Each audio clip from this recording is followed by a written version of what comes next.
Welcome back to my channel.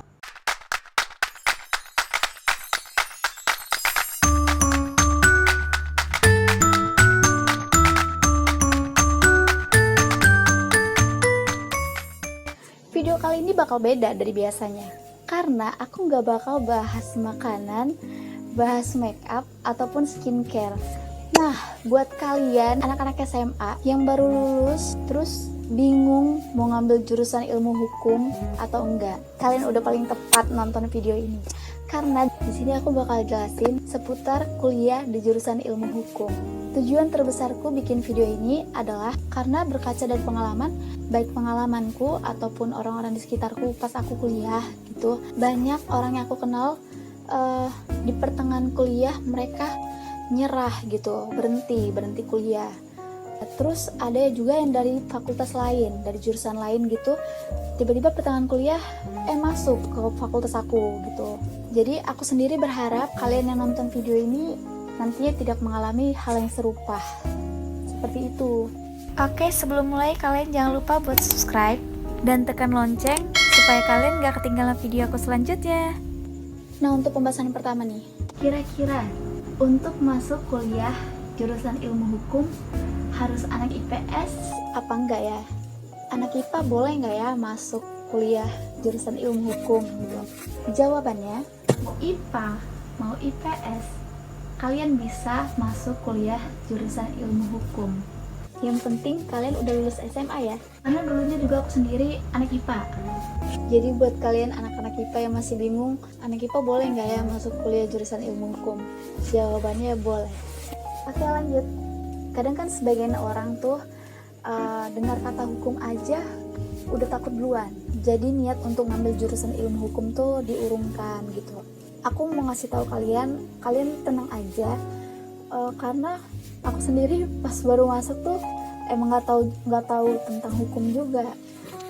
Jadi nggak ada tuh yang baru masuk langsung hafal undang-undang, langsung ngerti hukum tuh apa gitu kan. Karena nanti pas kuliah tuh kita bener-bener diajarin mulai dari nol. Next, kuliah jurusan ilmu hukum itu belajar apa aja sih? Nah, di sini udah mulai nih masuk ke inti-intinya. Jadi, untuk semester pertama perkuliahan, kita itu bakal dikasih mata kuliah yang dasar-dasar, kayak bahasa Indonesia hukum, bahasa Inggris hukum, terus kayak sosiologi, pokoknya yang dasar-dasar. Lanjut, jadi pas semester 1 itu total SKS yang aku ambil tuh ada 18 SKS. Untuk semester 2 masih sama kayak dasar-dasarnya, kayak hukum konstitusi, kayak pendidikan anti korupsi, kayak dasar-dasar juga. Dan di semester 2 itu aku ngambil 19 SKS. Lanjut semester 3 ini udah agak menyinggung ke intinya gitu kan. Kayak hukum pidana, perdata, agraria, tata negara, terus hukum pajak, hukum dagang, kayak gitu-gitu pokoknya. Dan di semester 3 aku mulai ngambil 23 SKS. Nah, sekedar info, jadi di kampus aku ini bisa ngambil mata kuliah semester atas kalau nilainya memenuhi syarat, dan bisa ngambil mata kuliah atas ini dimulai dari semester 3 karena semester 1 dan 2 itu udah kayak paket gitu loh. Jadi walaupun nilai kita tinggi, kita nggak bisa ngambil atas tuh waktu semester 1 dan 2. Nah, lanjut semester 4 di sini belajar hukum-hukum acaranya.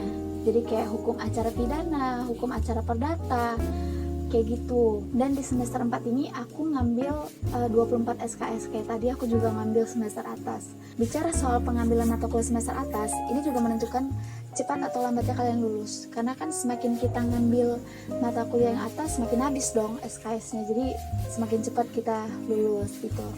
Lanjut semester 5 itu belajar kayak hukum ekonomi, pidana militer. Jadi di sini kita sebagai anak hukum kayak diajarin segala bidang gitu, kita belajar segalanya, hukum ekonomi, hukum apa gitu, hukum adat, hukum telematika, pokoknya semua kita belajar karena di kehidupan sehari-hari kita selalu bersinggungan dengan hukum. Lanjut semester 6, nah di sini itu kita bakalan mulai magang. Magangnya itu selama 3 bulan. Di sini kita bebas nentuin kita mau magang di mana selama instansi yang kita tuju itu nge-proof permohonan kita gitu. Dan di semester 6 ini juga kita dikasih pilihan mau masuk peminatan apa atau konsentrasi apa. Nah, di kampus aku sendiri itu punya 6 konsentrasi, yaitu ada hukum pidana, perdata, ekonomi dan bisnis, ekonomi syariah, internasional, sama pemerintahan. Dan waktu itu aku pilih hukum internasional. Lanjut semester 7. Semester 7 ini adalah semester terakhirku. Jadi kayak aku bilang tadi, semakin kita ngambil mata kuliah atas, maka semester atasnya makin berkurang kan mata kuliahnya. Jadi ini adalah semester terakhirku. Tapi jangan salah kaprah ya, sesuaiin sama kemampuan kalian nantinya. Kenapa aku bilang gitu? Karena ada juga yang ngambil mata kuliah atas tapi bukannya makin cepat lulus gitu, malah dia keteteran, jadi lama lulus gitu.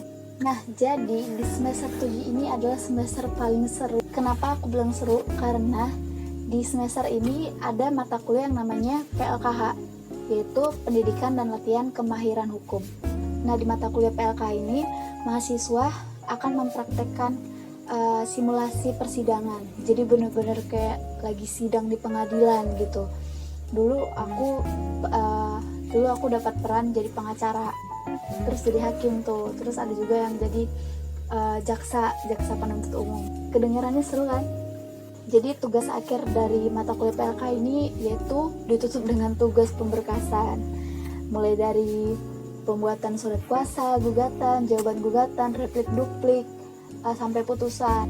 Terus untuk pidananya kayak buat surat kuasa juga, terus dakwaan, terus bantahan, pokoknya gitu-gitu sampai akhirnya putusan, dan itu ditumpuk sebagai pemberkasan gitu.